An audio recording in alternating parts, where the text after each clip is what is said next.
Bienvenue sur Étoiline Inès TV. Si vous êtes encore nouveau ou nouvelle sur notre chaîne, n'hésitez pas de vous abonner massivement, aimer nos vidéos, commenter et partager. Chez Étoiline Inès TV, c'est la qualité, la différence et la Martini Mosantu yaba Martini. Eske azalaka ya solo Mosantu kaka ndenge kombo elobi Mosantu to Mosantu wana ezalaka kombo oyo bapesa ye. Salut cher Bouchou, salut cher abonnés, salut cher connaissances, salut surtout les amis de Étoiline Inès TV. J'espère que vous allez bien. Quant à moi, je suis bel et bien super bien par la grâce de Dieu. Chers Bouchou, chers abonnés et chers connaissances, lelo na memeli bino Martini Mosantu. Bino moko déjà bomoni wana cœur brisé kotoyo bomoni mutoazo lela. Donc eza na mwa sango ya mawa makasi, sango moko ya pasi makasi ona obete la bino lisolo surtout sur la vie de votre star. Oyo penza boye bakate, oyo ebele ya batu baye bakate que moi parcours na ye, moi histoire moko boye elilisaka Mosantu chaque jour. De l'autre côté pe bomoni ba bague de mariage et puis bomoni moi cœur na moi ba étoile. Donc moi nouvelle pe kitoko eza nango oyo tokopesa bino na système moko ya bien makasi. Alors avant to banda na moi émission na biso kandenge ezalaka émission na biso ya kitoko tokolobela lelo mingi sur parcours ya Mosantu. En tout cas no senga na batu onyon surtout si c'est la toute première fois de visiter notre chaîne, chaîne moko ya kitoko, chaîne moko ya batoni, chaîne moko ya ba analyse, chaîne surtout ya ba biographie ya kitoko makasi. Alors je vous prierai surtout de vous abonner massivement. Abonnez-vous et abonnez-vous. Aimez nos vidéos, aimez surtout cette vidéo. En tout cas, au salabiso oyo tolobaka chaque jour tokos makasi. Bo sala pe ba moi commentaire na bino pour que et ça là surtout star na bino oyo tolobela lelo et ça là ye moi kitoko makasi. Bo sala pe partage ba la famille bo partage aka bo panza sango ezana batu mosusu o baye bakate nini eleka na vie ya Mosantu ebele ya batu baye bate yango bo partager pour que batu ebele ba ye bango. Alors bandeko pona kobanda na obanda nanu na sango oyo ya mabe babandaka na sango ya mabe so muto aleli et puis okupesa sango moko ya bien makasi pour que esekisa penza mutu donc moi bongo Mosantu tango babotaki ye papa na bango na mama na bango bazaki ba marié bazaki na bango ba marié ba ko bota ye. Donc papa na ye azaki na ba moyen na ye, papa na ye azaki na ba bongo penza na ba temps wana mbongo penza sikoyo temps ba ko bota ye. Après 2 mois kaka ya ko bota ye tantine na biso Mosantu abela ki makasi bandiko abela makasi tango ye ko bela aye ko kota hôpital ye na mama na ye. À 2 mois kaka bébé à 2 mois bino moko boyebi bébé à 2 mois azala muke makasi na kobela bandeko nde baye kokota hôpital. Donc baye kokota ale ba médecin baye ko découvrir maladie oyo abando bela nde baye kokoma ba ordonnance kandenge ezalaka na ba hôpital. Oh papa il faut bokendo luka mwana ordonnance tellement que papa na ye alingaki Mosantu mingi selon ba explication ba lobi depuis Mosantu tanti Mosantu azaki na libuma mama na ye. Donc papa na ye abandaka kokumisa mwana na ye. Oh nako en tout cas nazozela na simba mwana nanga na maboko, nazozela na simba mwana nanga na maboko ye déjà kutu na mwana zana libumu déjà pesa ki e kombo ya Martini Mosantu. Donc azalaki tellement excité pour na mwana na ye. C'est ainsi que tango ayaki kobela baye kopesa papa ordonnance papa kendo luka bakisi pona mwana na yo papa na pressé wana zota la condition ya mwana eza bien te sikoyo pona ye bakisi wana ntango koya na ye nango mwana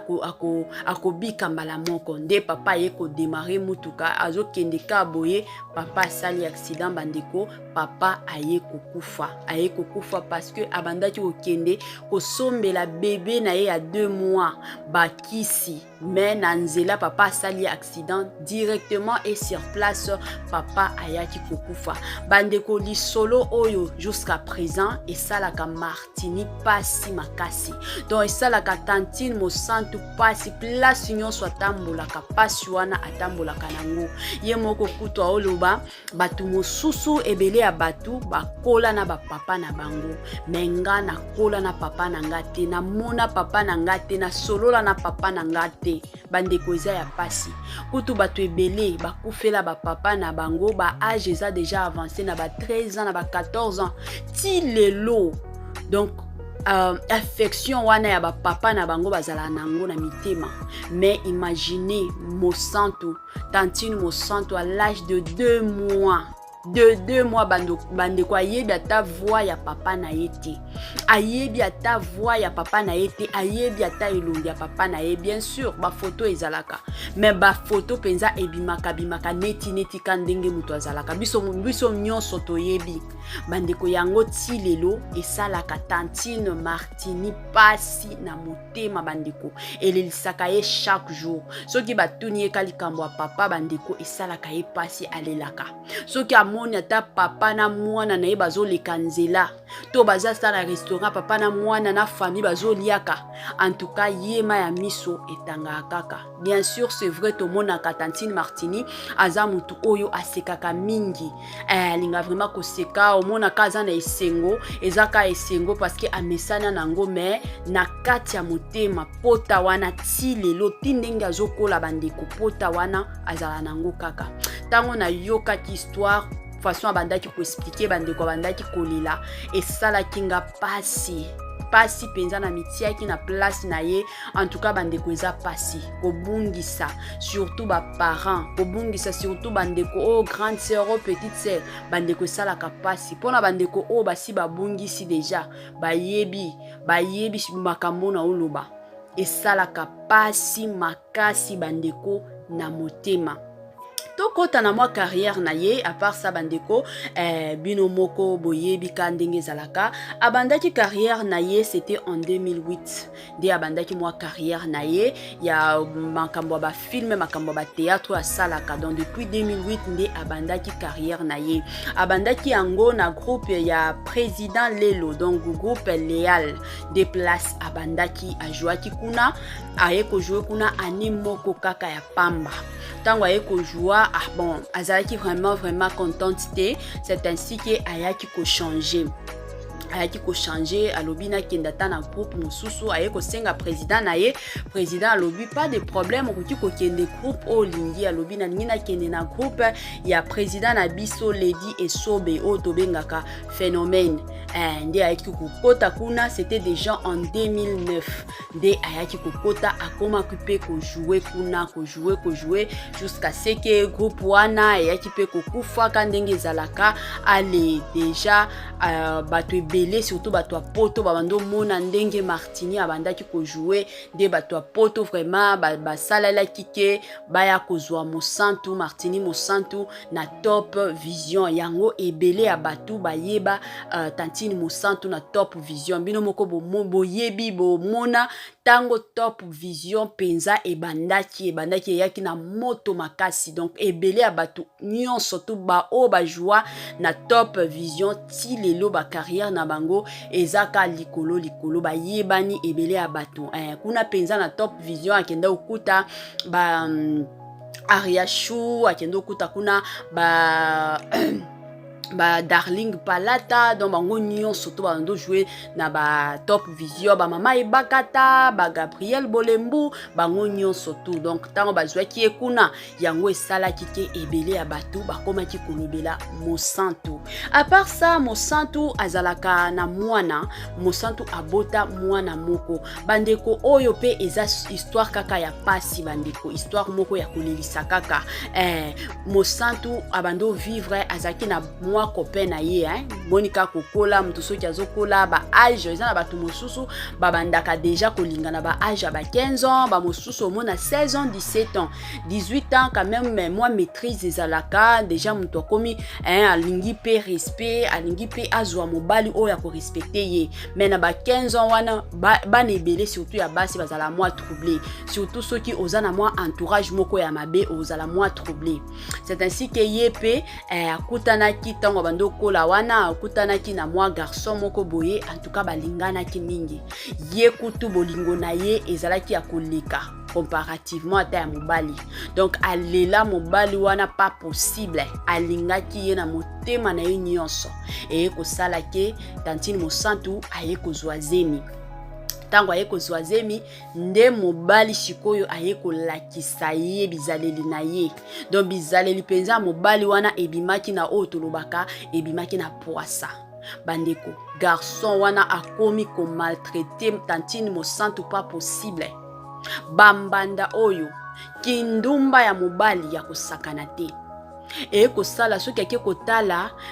garçon wana na lopango place garçon bando futela omona ba mama nyonso na ba jeune fille lopango ba otala Mosantu ka boye bazoyokela ye mawa ye azoyeba te bato batala anga pona nini okende kuna akuti mobali omona mobali azokatala ye ba mangala mobali azo répondre ye soki ndenge nini ye talaka azo na zemi na ye azo vendre pa ya mama na ye donc moi pasi wana jusqu'à ce que mama moko ya lopango aye kobenga ya lobi yaya ozala mwasi kitoko toyebike c'est vrai lelo komi na zemi ezaka erreur ya vie mais garçon oyo azandumba ya makasi infidèle vaut mieux ose maîtrisaka na yo vanda na ndako ba parents na yo obota mwana na yo bandeko tellement Tantine Mosantu azaki na bolingo balobaka bolingo ayokaki na ete ayoka kite malgré ba conseil wana akepe akeko betela chérie na ye wana masolo tala ba mama lopango ba olo ba boye boye mobali tango ayoki kaka komi kotombokela Tantine Martini akomi ko finga Tantine Martini boye boye sans qu'on rendre même pas compte que moi si on finga azana zemi azana mukumba mwana azana na ye na libumu aza mwana nanga bandeko wana nyonso etala ki ete jusqu'à ce que jour mosusu ake kotala mobali tango okota ka boye na ndako mobali akote mobali na mwasi mosusu bandeko na mbeto en tout cas des jours wana Tantine Mosantu a détestaki mobali wana lobi ngana yo to silani bandeko tala niveau ya stress ye kutu akanisaki comme na zui mwa mobali oyo comme papa nanga si akufi donc na bando monaka elongi ya papa ipa ya mobali oyo parce qu'il y a besoin na bolingo vraiment mobali bandeko de Tantine Mosantu ayaki kozonga na ndako en tout cas esalaki epasi eye kosalaki ake kobota mwana prématuré ya pasi bandeko mwana prématuré mwana akokisaki atako tu 9 mois te na libumu stress bino moko boyebi mwasi ya zemi ebongaka te na stress ebele ya basi kutu omona ta zemi elongwe c'est parce que zemi na ezaki moi avancé yango abotaki mwana prématuré mais soki zemi ezalika na ebandeli elingaki elongwa mais nzambe aye kosunga aye kosimba mwana na ye na maboko donc mwana na ye ya mwasi na kombo ya Ketia wana ndeza mwana na ye Ketia Mosantu ye pe azwaka paka kombo ya mama na ye Ketia Mosantu mwana moko kitoko makasi mwana moko pe mayele makasi ya motu ya bandeko eza que mwana na ye ayaki ko lancer message pona mama na ye ba message wana ezaki message positive na message moko négatif via comportement ya mama na ye façon nini mama na ye se comportaka alors to banda na message moko positive eza que Mosantu pona mwana ya Mosantu alobaki ke mama na ye aza mama oyo vraiment assumaka ba responsabilité nyonso na ba devoir nyonso en tant qu'une mère. Donc ba responsabilité nyonso ya o mama penza il faut asala envers ses enfants, mama na ye asala kango. Et puis de deux, mama na ye alingaka ye mingi, donc tantine mosantu alinga mwana na ye mingi, et puis a respectaka pe ba camarades ya mwana na ye, parce que toyebi eza na ba mama mosusu soki ba camarade ya mwana ba ye omona ka ba ma comportement moko boye ata soki olingi batute mais ozo afficher soki ndenge nini, mais ce n'est pas le cas avec tantine mosantu. Mwana na ya lobi alingaka ye mingi et puis a respectaka mingi penza ba camarade na ye. Alors en ce qui est du genre négative eza que mama na ye akriaka mingi makasi, donc o gagne la kaye mingi mongongo ezalaka likolo bino moko déjà boyebi tantine mosantu aza mutu moko voix na ye ezala neti mutu moko auti prière ya ba 40 jours ya ba 30 jours siko bato ya bongo alingi ya bimisa penza voix na ye ebele ya batu o bazala baka ya bongo balingaka ko crier c'est comme si voix wana ezo bloquer ye abimisa maloba nyonso sifo kolingaka crier siko mwana na ye ko crier wana alingaka nango te asepela nango te. Et puis dede alobi mama na ye alingi bitinda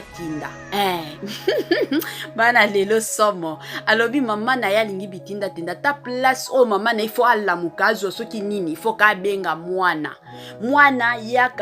yaka pesanga boy yaza pembeni mais kolamuka kaka alingi kaka tinda ka mwana batu nyonso ba sentir que mama yeyo azo tinda ka mwana. Et puis eloko a misatu o esala ka mwana na ye pasi na motema bandeko ezake tantine mosantu alingi ko finga mwana na yeke mwana prématuré mais avec ça je na monique problème eza nango te eza ka complainte mwana aye ko comprendre mais eza nango problème te parce que toyebi na ba mama ebele ya ba mama au mona soki abota ki mwana na ba circonstance moko boye au mona eza comme moquerie moko boye azo c'est mokaka na mwana na ye ko sala mwa ba blague na sortu wana au mona tala mwana ya ba césarienne tala mwana prématuré tala mwana yo abebisi jeunesse nanga ba mama ebele omona ba oloba mwa biloko abongo siko mais pona mwana na ye alobi alinga kango te yango asengi vraiment na ba fan nyonso ya mama na ye pona biloko oyo en ce qui concerne du côté négatif mama na ye asengi vraiment na batu o nyonso ba camarades o nyonso basolola ka bien na mama na ye en tout cas ba meka kosolola na mama na ye tantine mosantu atika ka ko crier sur sa fille atika ka bitinda oyo ezanga tina atika pe ba insulte oyo ya kolobake mwana prématuré mama na ye atika ngo parce que asepilaka nango nango te mais à part ça lobi mama na ye aza vraiment mama oyo il faut aller kaka azala na mama wana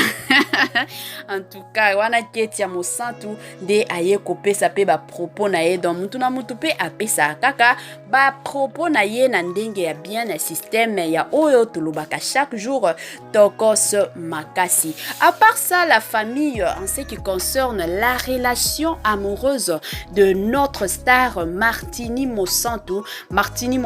alobi azana est célibataire mais aza prête pour le mariage soki vraiment mobali ya ndoto na ye aye wana déjà des bonnes nouvelles oto yaki kopesa bino soki mobali ya ndoto na ye penza aye elle est prête pour le mariage akoboya na été akoboya kobala te donc azana ye prête eko tayari nju akolewa donc c'est un peu ça pour les gens qui parlent le swahili. À part ça bandeko bino moko boyebi avec tantine Martini aza mwasi moko oyo se respecte mingi, elle se respecte tellement jamais okoti komona tantine Martini dans na ba émission moko boye songolo pakata o yango akotaki o afingaki nani o akendaki boye nde azongaki jamais omona yete omona na biloko wana te o yango asalaki kisongi te ye kutu kolongola ye et puis tantine Caroline Martini Mosantu aza mutu oyo a incarnaka ba rôle na ye kitoko, place nyonso akenda vraiment ko jouer a jouaka na ye bien. Kutu mikolo oyo autaki ko jouer na film moko ya Bellevue Kandi la Patrona, en tout cas a joué ki na kitoko ye na tonton Omar bino moko bomoni. Donc moi si moko ya étoile tango ye na vie ya tonton Omar ba vérité nyonso ye ko bima na poisa. Donc a s'incarnaka bien makasi et puis aza moi si moko a se respectaka. Et puis a pesa pe éducation ya kitoko pona mwana na ye to mona bana ebele ya ba surtout ba comédien na biso eza na bana mosusu bakota pona kofinga ba mama na bango na ba réseaux sociaux. To mona bana ebele bizaleli na bango eza nango bien te, mais avec la fille de Mosantu bino moko déjà bon mona aza mwana moko en tout cas azo se respecter mingi makasi et puis aza mwana moko oyatanga auta ko décrocher diplôme d'état na ye d'ailleurs. Donc minito aza na université otanga bandeko. Donc Mosantu a travaillé dur pour la vie de sa fille. Donc mobali oya ko bala ye déjà aye batie Martini Mosantu moko aza mutu moko kriaka parce que alingaka abimisa vraiment mongongo na ye tala kaka mongongo ya batu oyo basambelaka mingi makasi.